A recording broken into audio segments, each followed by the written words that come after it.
Good evening to all. 84th foundation day की सबको बहुत बहुत बधाइयाँ। मैं यहाँ 83rd फाउंडेशन डे के दिन भी आया था और 1 साल हो गया, लेकिन मुझे लग रहा है कि जैसे ये कल की ही बात है। यहाँ जितना टैलेंट है उतना टैलेंट मैंने और कहीं नहीं देखा। 3-4 घंटों से बैक टू बैक परफॉर्मेंसेस चल रहे हैं, लेकिन टैलेंट ख़त्म नहीं हो रहा है। ये मनीष शुक्ला जी के नेतृत्व का कमाल है। मैंने आरटीटीसी नागपुर में भी इनको देखा है और वहाँ के बाद अब यहाँ इन्होंने अपना जो प्रतिभा है वो दिखाई है, तो मैं उन्हें बहुत बहुत बधाई देता हूँ। और आज के ज़माने में लोगों को हंसाना एक बड़े पुण्य का काम है और मैं कुछ पुण्य कमाना चाहता हूँ। एक आदमी जो था वो गणेश जी का बहुत भक्त था, तो एक बार वो नदी में नहाने गया। नहाते नहाते वो गहरे पानी में चला गया और वहाँ जाके वो डूबने लगा। तो उसने गणेश जी को याद किया। गणेश जी नदी के किनारे प्रकट हुए और नाचने लगे। तो उसने डूबते डूबते कहा, भगवान आप मुझे बचाने की बजाय किनारे पे खड़े होकर नाच क्यों रहे हैं? तो गणेश जी बोले कि जब मेरा विसर्जन होता है तब तुम लोग क्या करते हो? एक बार एक कंपनी के टॉप मैनेजमेंट के लोगों का मेडिकल चेकअप किया गया। 2 लोगों का बीपी शुगर नॉर्मल निकला, बोथ वेयर टर्मिनेटेड। मतलब आप टॉप मैनेजमेंट में हैं, आपको कंपनी की कोई चिंता ही नहीं है, बीपी शुगर आपका नॉर्मल चल रहा है। तो इसी तरह से एक कंपनी के सीईओ ने अपने एम्प्लॉयज़ को एक जोक सुनाया। जोक सुन के सभी एम्प्लॉयज़ खूब हंसे, लेकिन एक एम्प्लॉय बिल्कुल नहीं हंसा। तो वो सीईओ ने उससे पूछा कि तुम क्यों नहीं हंसे? तो बोला मेरा दूसरी कंपनी में सिलेक्शन हो गया है।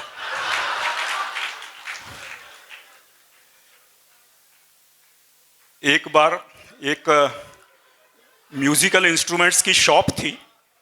उस म्यूजिकल इंस्ट्रूमेंट की शॉप में कई तरह के म्यूजिकल इंस्ट्रूमेंट जैसे हारमोनियम, तबला, गिटार इत्यादि रखे हुए थे। उसी दुकान में दूसरी तरफ कई तरह के फायर आर्म्स जैसे पिस्तौलें, रिवॉल्वरें, एयर गन, बंदूकें वगैरह भी रखी हुई थी।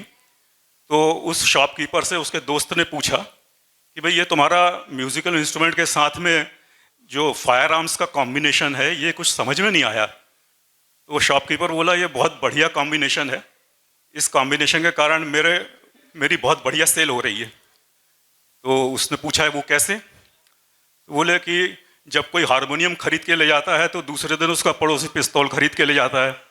जब कोई तबला खरीद के ले जाता है तो दूसरे दिन उसके घर के सामने वाला बंदूक खरीदने आ जाता है।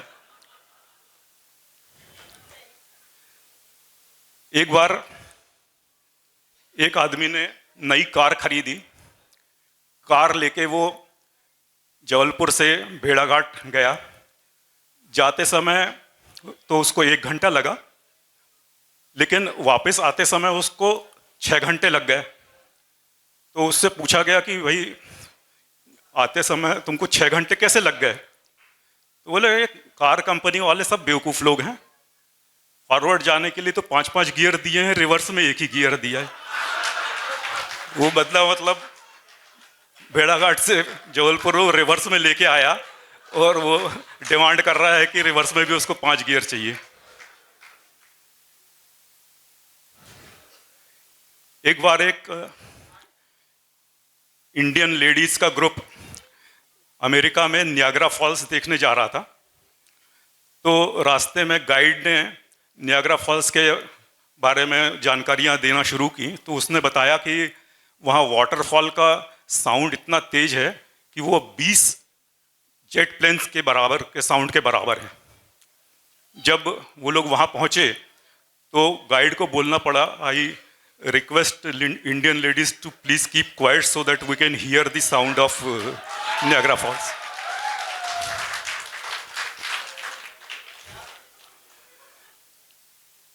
एक बार एक आदमी वाइट शर्ट पहन के अपनी पत्नी के साथ में बाहर निकला, तो जैसे ही वो निकला तो ऊपर से एक कबूतर ने उसके शर्ट के ऊपर बीट कर दिया। उसकी पत्नी ने पर्स से रुमाल निकाल के उससे कहा पोछो। बोले वो, लेकिन वो तो उड़ गया।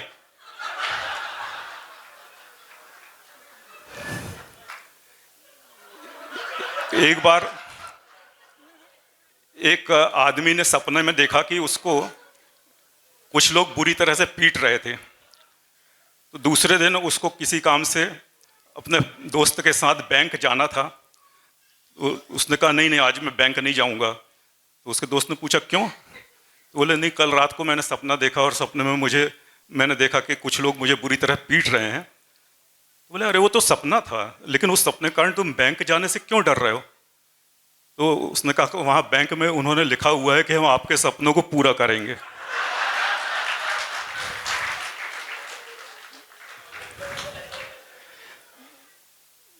एक बार एक पेशेंट को जब ऑपरेशन थिएटर में ले जाया गया, तो वहाँ उसने देखा कि ऑपरेशन के सब सामान के साथ साथ एक फूलों की माला भी रखी हुई है। तो उसने डरते डरते डॉक्टर से पूछा, डॉक्टर साहब ये फूलों की माला किसके लिए रखी है? तो डॉक्टर बोला अगर ऑपरेशन सफल हुआ तो मेरे लिए, वरना तुम्हारे लिए।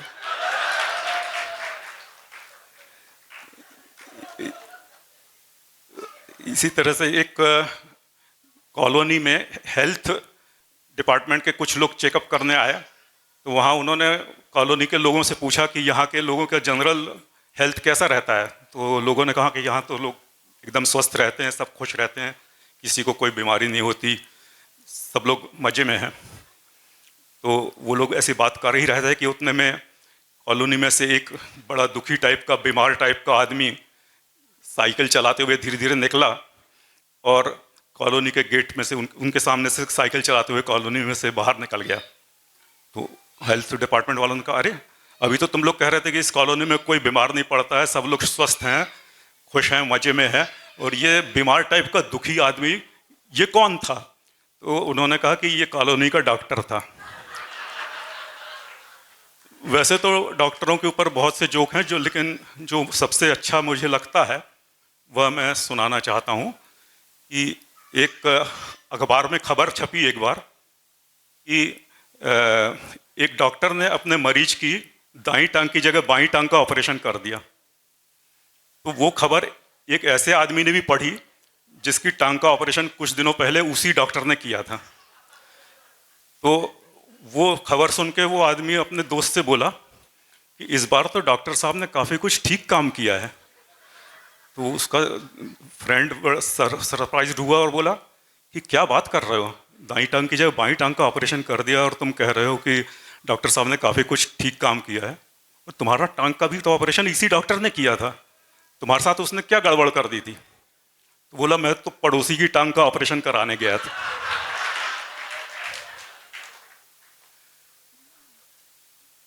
एक बार एक पति पत्नी